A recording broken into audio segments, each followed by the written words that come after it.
Buenas tardes a todos, damas y caballeros del público, autoridades, las que estén. Yo soy Héctor J. Castro, novelista, divulgador, vengo de Galicia, aunque ninguno de ustedes lo haya notado.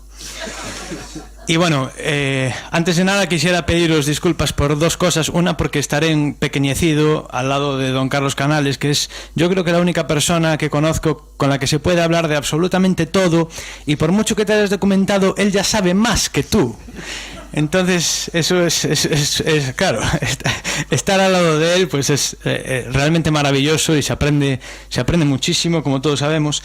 Otra de las cosas que quería pedir disculpas es que en mi ponencia voy a caer en alguna generalidad, en algún tema que habría realmente que desarrollar un poco más a fondo, pero que la brevedad del tiempo no me lo permite, ¿no? Y bueno, mi tema es el de el trato y el maltrato que ha tenido España y la hispanidad en la narrativa contemporánea. Y bueno, el tema de la leyenda negra, en este sentido, en la ficción, es algo en lo que llevo insistiendo bastante tiempo, porque no es un tema banal, ya que a veces solemos olvidar el peso que la ficción puede tener en conformar nuestro imaginario colectivo, ¿no? Pues si a una persona la bombardeas con leyenda negra desde las novelas, desde las películas o desde los cómics, pues al final se la cree, ¿verdad? Recuerdo además un caso que viene muy a propósito, que fue cuando yo presenté mi novela sobre María Pita y la defensa de La Coruña, en donde una señora que estaba entre los asistentes me dijo que ya había leído la novela, pero que el personaje de María Pita le había parecido raro, porque rezaba mucho, que parecía una monja. Claro, a esta persona, que yo, por cierto, quiero mucho solo por haber comprado y leído la novela, ¿no? Pero bueno, estamos comenzando. A esta persona le extrañó que la protagonista de la novela, aunque se trate de una labradora del siglo XVI, pues que sea piadosa y defienda la religión. Porque esto es cosa de los malos, ¿verdad? De los curas, los inquisidores, de los malos de la película. Pero no de la heroína o del protagonista, claro.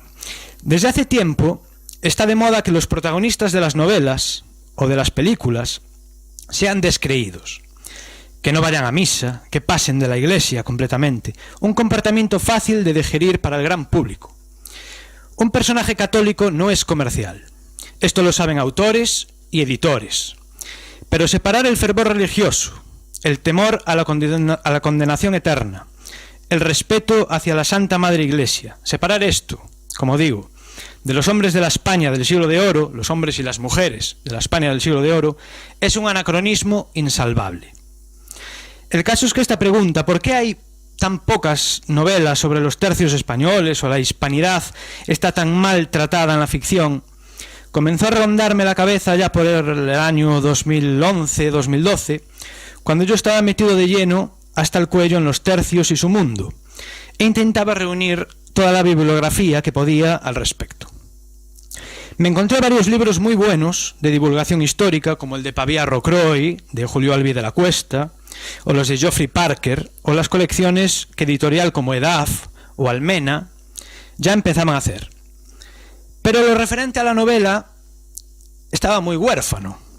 Solo tenía las aventuras del Capitán Alatriste, que estaban en boga por aquella época y casi todos hemos leído, seguramente.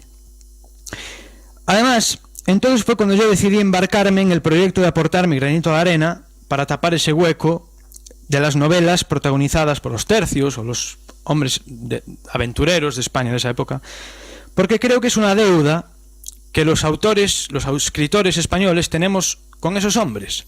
Y además es un hueco en la narrativa española muy difícil de entender, teniendo en cuenta el gran material que nos brindan las crónicas de aquellos soldados, aventureros, navegantes, misioneros, etcétera, de los siglos XVI o XVII para escribir novela de aventuras. Porque si bien es cierto eso que dicen de que no hay palmo de tierra sin una tumba española, pues lo mismo podría decirse de cada onda del mar, ¿no? Ese mar que los españoles navegaron del uno al otro confín. Pero no se ha hecho, lamentablemente. No ha habido una generación de autores que se dedicaran a ello.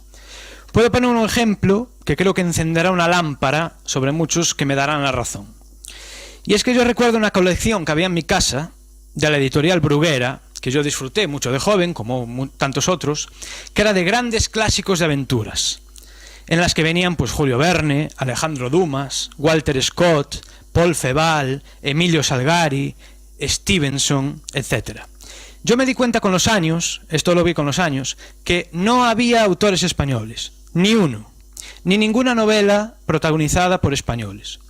Entonces me di cuenta de que España, en el siglo XIX, que es el gran siglo de la literatura de aventuras, el que sentó las bases de lo que sería la novela de aventuras posterior y también el cine, pues el cine clásico utilizó estas mismas bases. Los lectores españoles asimilaron los temas, los personajes, las ideas de todos estos autores extranjeros, todo lo venido de fuera.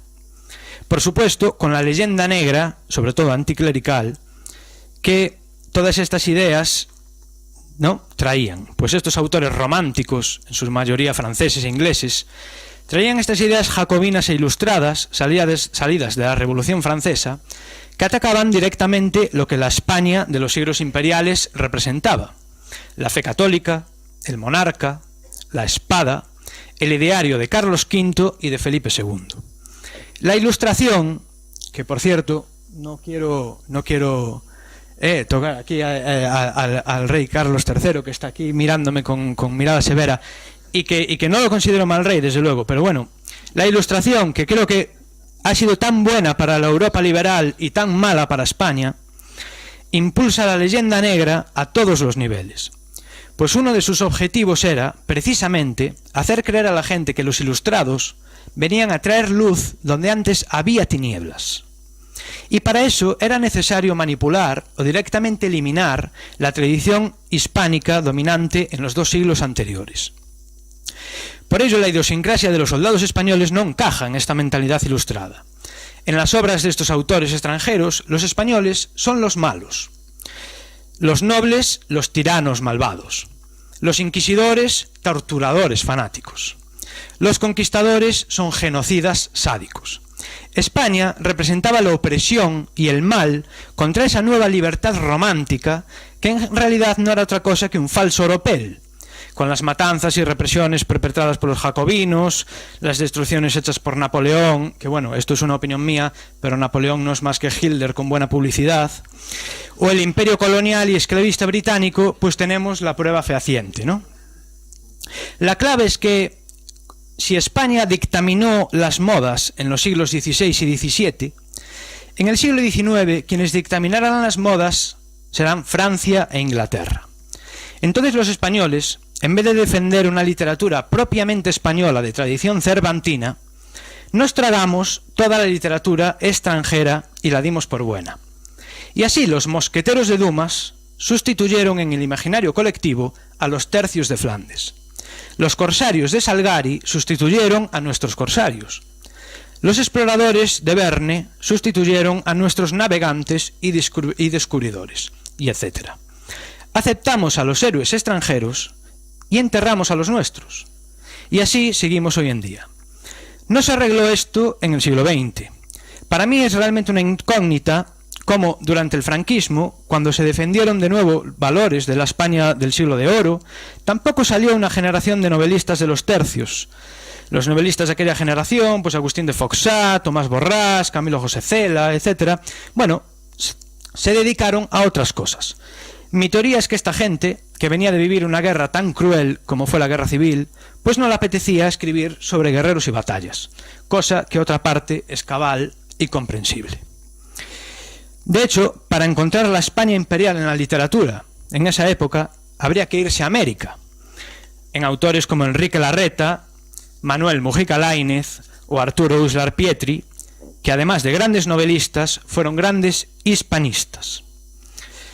Pero aquí, el auge de la llamada novela social, el género de la novela de aventuras históricas, quedó relegado a un subgénero juvenil y de poco prestigio.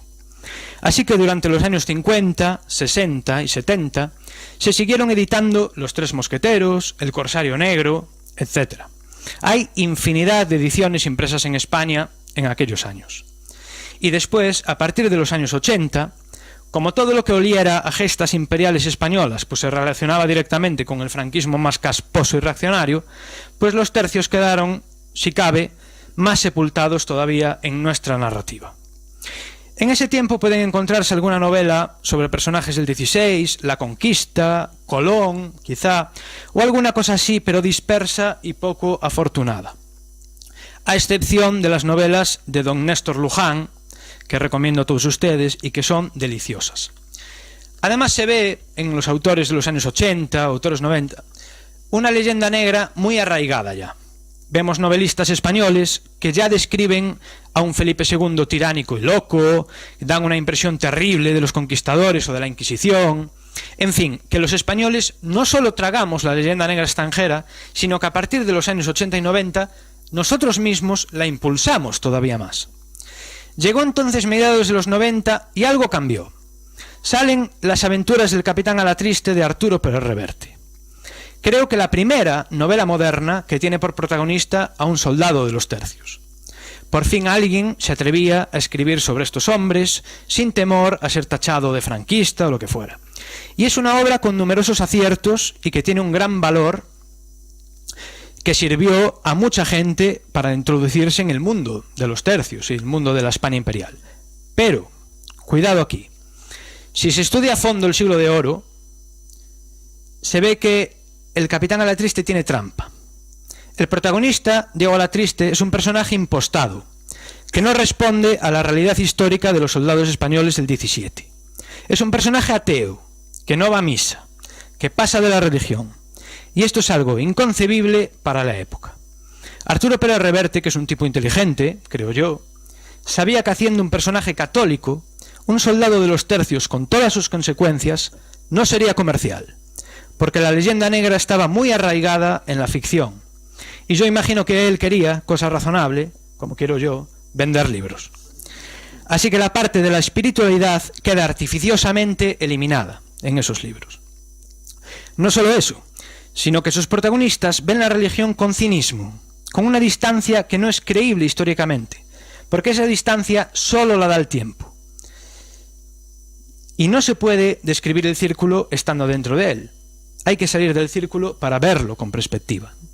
Con lo cual, es un personaje, como digo, imposible para la época, porque su mentalidad no existía en el siglo XVII, simplemente.